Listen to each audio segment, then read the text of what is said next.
नमस्कार, आप देख रहे हैं न्यूज़ 12 हिमाचल और मैं हूं मोहन। आप कहां से यह न्यूज़ देख रहे हैं कमेंट बॉक्स में ज़रूर बताइए। हिमाचल पर गहराया आर्थिक संकट, रुक सकता है कर्मचारियों का डीए एरियर, जनता पर भी पड़ेगा असर। हिमाचल प्रदेश की वित्तीय सेहत इस समय अपने सबसे नाजुक दौर में पहुंच चुकी है। सरकार ही वित्त विभाग द्वारा पेश किए गए ताज़ा आंकड़े यह साफ संकेत दे रहे हैं कि राज्य की अर्थव्यवस्था गंभीर दबाव में है।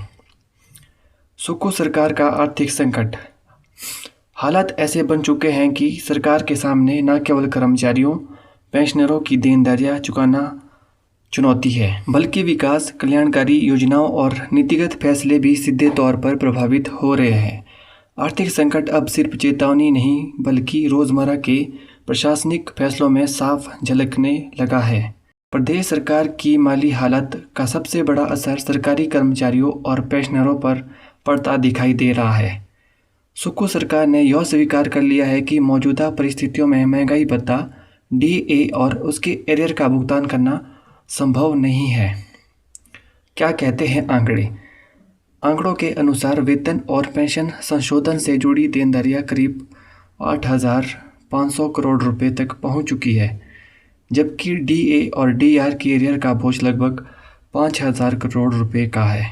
स्थिति यह है कि नया वेतन आयोग लागू करने की बात तो दूर, सरकार के लिए वर्तमान वेतन ढांचे को बनाए रखना भी मुश्किल होता जा रहा है। आने वाले समय में डीए की अगली किस्त जारी होने पर भी संशय बना हुआ है, जिससे कर्मचारियों और पेंशनरों में असंतोष बढ़ना तय हो गया है। आर्थिक तंगी का असर अब आम जनता से जुड़ी योजनाओं पर भी पड़ने लगा है। सरकार ने माना कि हिमकेयर और सहारा जैसी अहम स्वास्थ्य योजनाओं की लंबित देनदारियों का भुगतान करना फिलहाल संभव नहीं है। इन योजनाओं से हजारों ज़रूरतमंद परिवार जुड़े हुए हैं, जिनके इलाज और सहायता पर अब अनिश्चितता के बादल मंडरा रहे हैं। 2,000 करोड़ की देनदारियां। विकास कार्यों की बात करें तो लगभग 2,000 करोड़ रुपए की देनदारियां अगले वित्त वर्ष के लिए टल चुकी है। हालत यह है कि योजनाओं के लिए जरूरी मैचिंग ग्रांट तक सरकार नहीं जुटा पा रही है। इसका सीधा मतलब यह है कि नए विकास कार्यों की शुरुआत लगभग असंभव हो चुकी है और चल रही यह परियोजनाओं की रफ्तार भी धीमी पड़ सकती है।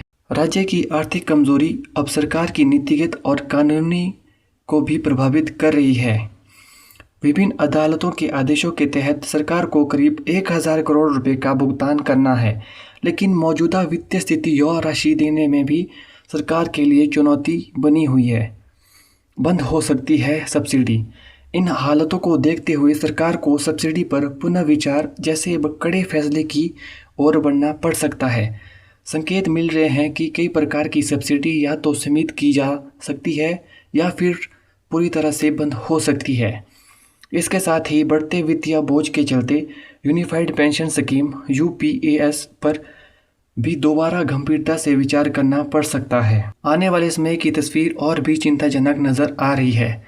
वित्तीय विशेषज्ञ बताते हैं कि यदि सरकार अपनी पुरानी देनदारियों पर रोक लगा दे, चल रही विकास परियोजनाएं बंद कर दे, सभी सब्सिडी समाप्त भी कर दे, तब भी अगले वित्त वर्ष में करीब 6,000 करोड़ रुपए का घाटा बना रहेगा।